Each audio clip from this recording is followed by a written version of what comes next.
once, upon a midnight dreary, while I pondered, weak and weary, over many a quaint and curious volume of forgotten lore, while I nodded, nearly napping, suddenly there came a tapping, as of someone gently rapping at my chamber door. "'Tis some visitor," I muttered, tapping at my chamber door. "Only this, and nothing more."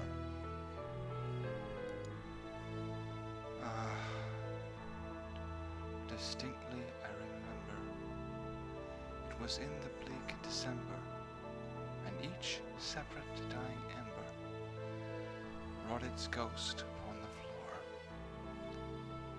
Eagerly I wished the morrow. Vainly I had sought to borrow from my books surcease of sorrow.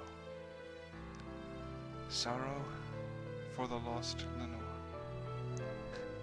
for the rare and radiant maiden whom the angels named Lenore, nameless here forevermore. And the silken, sad, uncertain rustling of each purple curtain thrilled me, filled me with fantastic terrors never felt before, so that now, to still the beating of my heart, I stood repeating, "'Tis some visitor entreating entrance at my chamber door.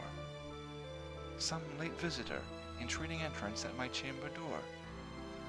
This it is, and nothing more." Presently my soul grew stronger.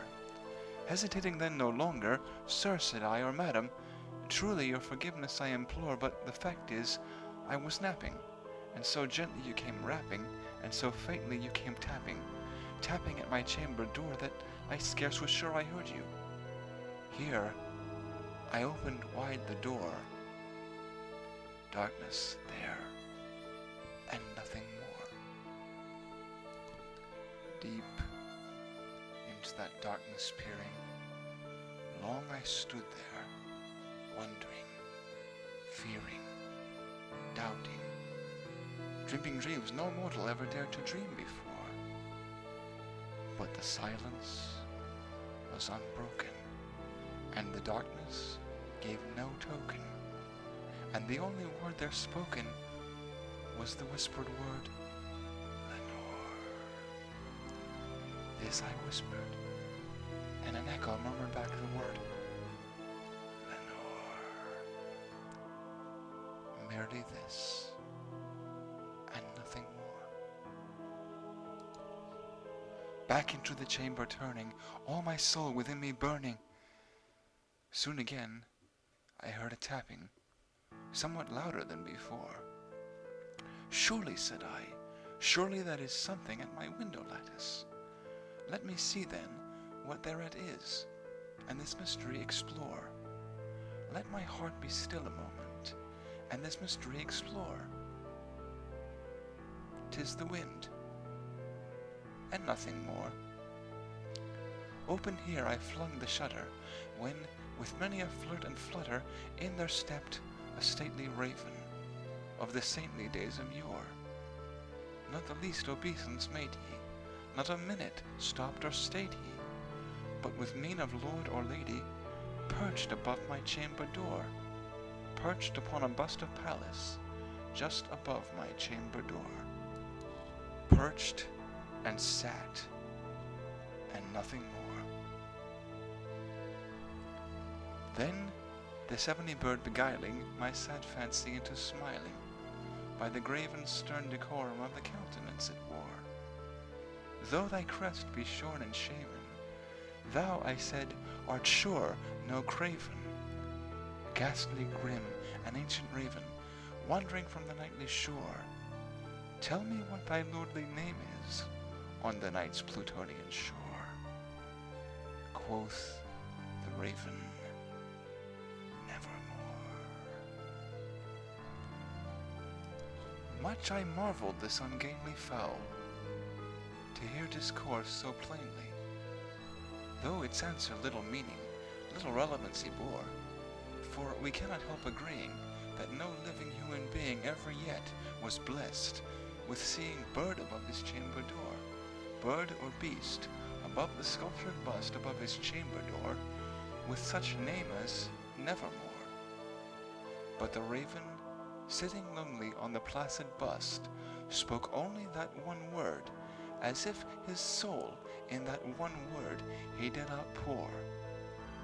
Nothing further then he uttered, not a feather then he fluttered, till I scarcely more than muttered, other friends have flown before.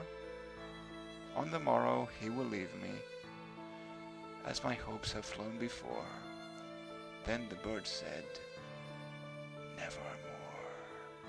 Startled at the stillness broken by a reply so aptly spoken, doubtless, said I, what it utters is its only stock and store, caught from some unhappy master, whom unmerciful disaster followed fast, and followed faster till his songs one burden bore, till the dirges of his hope that melancholy burden bore, of never, nevermore. But the raven, still beguiling all my sad soul into smiling, straight I wheeled the cushioned seat in front of bird and bust and door. Then, upon the velvet sinking, I betook myself to linking fancy unto fancy, thinking what this ominous bird of yore, what this grim, ungainly, gaunt, and ominous bird of yore meant in croaking nevermore. This I sat engaged in guessing, but no syllable expressing to the fowl, whose fiery eyes now burned into my bosom's core. This and more I sat divining, with my head at ease, reclining on the cushion's velvet lining that the lamplight gloated o'er, but whose velvet violet lining, with the lamplight gloating o'er, she shall press, ah, nevermore. Then, methought, the air grew denser, perfume from an unseen censer swung by seraphim, whose footfalls tinkled on the tufted floor. Wretch, I cried, thy God hath lent thee, by these angels he hath sent thee respite, respite and nepenthe from thy memories of Lenore. Quaff, oh quaff this kind nepenthe, and forget this lost Lenore. Quoth the raven, nevermore. Prophet, said I, thing of evil, prophet still if bird or devil, whether tempter sent, or whether tempest tossed thee here ashore, desolate yet all undaunted, on this desert land enchanted, on this home by horror haunted, tell me truly, I implore, is there balm in Gilead? Tell me, I implore. Quoth the raven, nevermore. Prophet, said I, thing of evil, prophet still if bird or devil, by that heaven that bends above us, by that God we both adore, tell this soul, with sorrow laden, if, within the distant Aidenn, it shall clasp a sainted maiden, whom the angels named Lenore, clasp a rare and radiant maiden, whom the angels named Lenore. Quoth the raven, nevermore. Be that word our sign of parting, bird or fiend, I shrieked up starting. Get thee back into the tempest and the night's Plutonian shore. Leave no black plume as a token of that lie thy soul hath spoken. Leave mine loneliness unbroken, quit the bust above my door. Take thy beak from out my heart, and take thy form from off my door. Quoth the raven, nevermore. And the raven, never flitting, still is sitting on the pallid bust of Pallas, just above my chamber door. And his eyes have all the seeming of a demon's that is dreaming, and the lamplight o'er him streaming throws his shadow on the floor.